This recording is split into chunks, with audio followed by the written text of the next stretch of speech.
Yeah. Oh, thank you so much. Thank you. Pleasure. There are actors or people in movies. They used to feel greatly remote and in another place. You keep going. Oh no. Like military police banging the shit out of loads of people, killing them. So this is a lot. Oh God. You're recording. Okay, so first of all, congratulations. I absolutely love this movie. I thought it was fantastic. Oh, thanks. And I guess, God. Did you just move on? I guess first of all, the thing for me is that I find a lot of movies about illness I feel like I'm being manipulated into being sad a little bit. And like there's moments put in there that just to make me feel sad. I didn't feel that at all with your movie. Was that something you're really conscious of? Those kind of movies? Yeah, I think our aim and the writer Rita Carnier's aim as well was to make it genuinely authentic. And we know that, when people become ill, they're still the same person. Like they are changing potentially or making new discoveries, but there's still the same drama going on in their life. There's still the same dysfunctional relationships that they're having to see through. In fact, everything probably gets more complicated. And so that's what this film addresses. And I don't really like work that is too overly sentimental anyway. I feel like, for me, I like the audiences to be challenged a little bit more. So that's why we did that. It's an ambitious project it's your first feature. Was there moments where you were like, I don't know how I'm gonna pull this off? Well, it's actually, considering I've been doing TV before this, it actually felt quite contained because obviously it's mainly a 4 to 6 hander, and a lot of it's shot in the house, and there's not a huge range of locations. So I was actually relieved to be doing something with a slower pace, and that I could focus on for at least a whole year. I mean, having said that, we, had challenges like the fact that we only shot for 25 days, and then we shot quite quickly in the first part, and he's got all the very big 4-hander scenes with everyone. So it definitely had its moments where I was like, whoa, we've got to get through this day, it's quite big. But no more than kind of on anything really. So I love that though. The pressure that you get put under, I just think actually makes you often more creative, and that's when everyone kind of rallies together and all make it happen. And I can honestly say that I think all the performances are equally as brilliant. I don't think anyone sort of lets, sometimes in a film they'll be like, well, that one character, I'm not sure about them, but they all work so well together. How did you kind of create that bond, or was it this magic happen because they're all so great at what they do? They are all so great, and also what we did was we had a short rehearsal period. We only kind of had a week, and that included all the many things like costume fittings and what have you. But I think what I try to do on my sets is to give the actors as much freedom and a relaxed environment as possible, and I put the same pressure on myself to be open and communicative and not stressed, so that they can feel like they can try anything and keep exploring, and not feel the tension of the time and the money and all those elements, and then the cameras in people's faces and all the stuff that makes it quite challenging. So because all of them are experienced, that definitely helped, but they're also a very funny group of people, and so we just allowed that to take over and enjoyed it. Ben comes on set with his boombox every day, plays music, starts dancing. It's very generous, and even the crew relax, and they're all just a very genuinely nice group of people, and that always makes it better. And on paper it doesn't sound like the most funny it does story not. at all. But then, as I was saying to Ben, sad things that happen, it's not like you're not just constantly sad when something sad's going on. No. So that's not natural, is it? No, I mean, and I think as well, we joke that it's a film about how great it is not to be dead yet, and that in itself is funny. And I think Rita has been, this was inspired by someone that she knew who passed away, and she watched that person navigate the end of their life in a very vibrant and honest and moving way, and so that's what inspired her, and the tone of that is throughout the piece. So it was about making sure that I honoured that and gave us the opportunity to have lots of variations in there, and to keep you on your toes as you're moving through, and hopefully not see a lot of it coming. And then there's also, there's a lot of nature in there as well. There's a lot of, you see a lot of the Australian kind of you see the birds and the insects and all that kind of stuff. Why was it important to I'm kind of glad get you that? said that. You're the first person that's asked. For me, I really, when we shot, it was the middle of the summer, so the cicadas are going mental in Australia and the birds are going mental.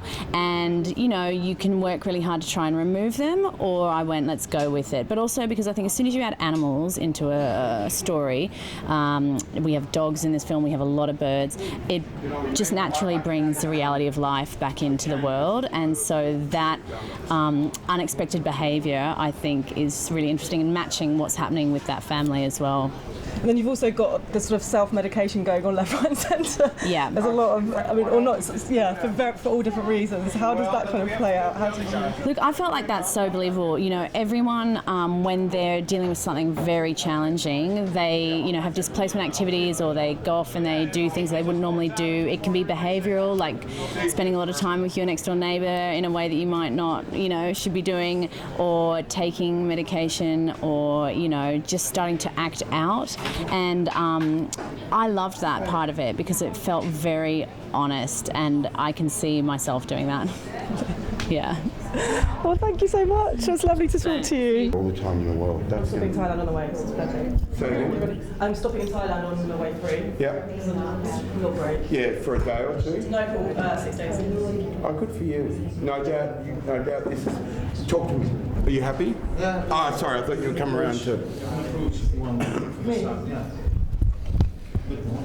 Oh my God. I'm taking the spoon and the thing with me. There we go. You like that? This eyeline's good? Yep, roger that. The camera's rolling. There it is.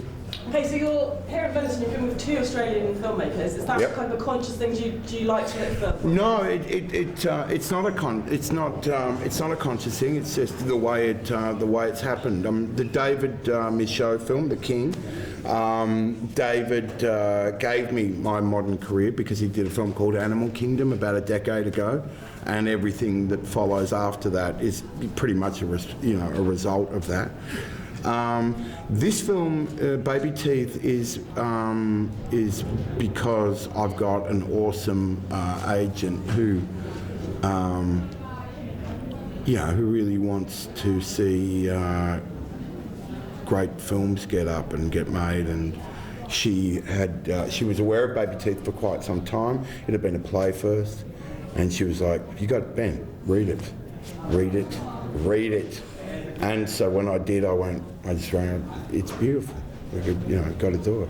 I mean, I guess there is an element of risk if you're working with a new director who's Yep. his first time feature. Do you like taking those kind of risks, and it's something, or do you get a little bit worried? No, well, both. You don't know. You can't be sure of the result. But you listen. The thing of when people are making their first film, or in the first sort of throes of their kind of big screen career, they tend to throw everything they've got at it, and she's awesome. She's sitting right out there. You can't obviously see that, but Shannon Shannon's created just an awesome film to be in, and I say that meaning just to sit and watch and have it unfold. I'm immensely proud of it, and it's by far exceeded my expectations. Here she comes. I think it's stunning and beautiful. I really loved it, and I really hope it gets an international platform. Because you never know. This is the thing. We come to these film festivals, Yeah. these amazing films, Yeah. and you just never know. That's true, although I think one way I feel, I like to think that a film like this will, 50 years can go by and we will still be able to hold it up and it'll be solid and beautiful. And they're not all like that, but I feel very good about this film. Really, really, really, really strongly about it. And what was it that you most identified with this man, this character? Oh, with the character? Oh, I suppose, look, you identify, for me, he's a guy that is dealing with a sort of set of circumstances which is beyond his kind of ability to change, really. And that being the state that his partner, his wife, is in, and what's happening to their kid, who's dying, you know. But he feels somehow above it and able to kind of comment on it and able to kind of control it in some sort of way. It's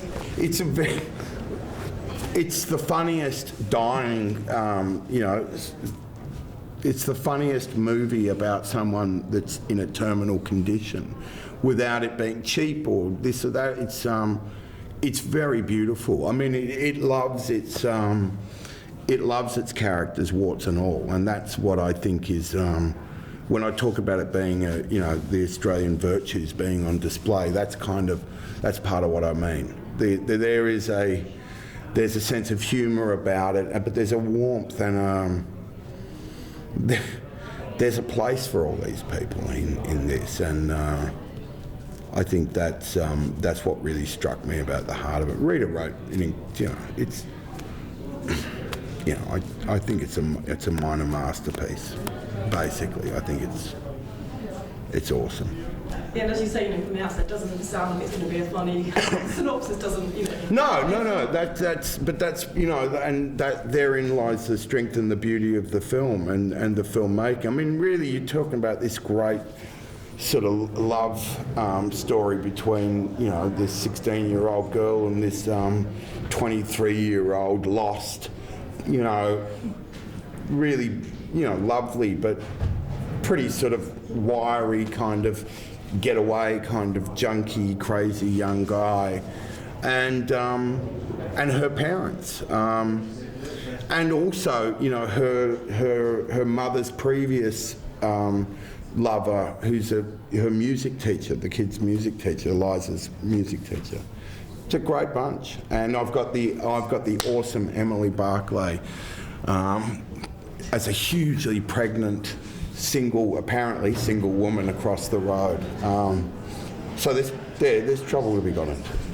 And I think people forget there is, surrounding illness and sadness, there also is humour. You don't just... Oh no, absolutely. Look, Rita had said that when, you know, she was writing this, she was writing it as close to real. She said she had never been around people laugh enormously in the face of really difficult terminal stuff, and it's a very Australian thing to do. I think it's a very universal thing, but I identify with a certain...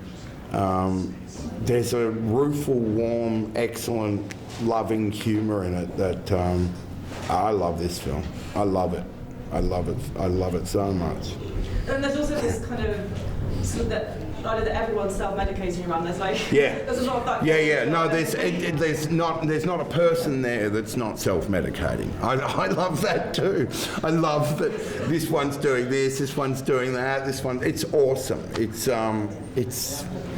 just it's the coolest film I've ever been in. I think in my life that last night was like,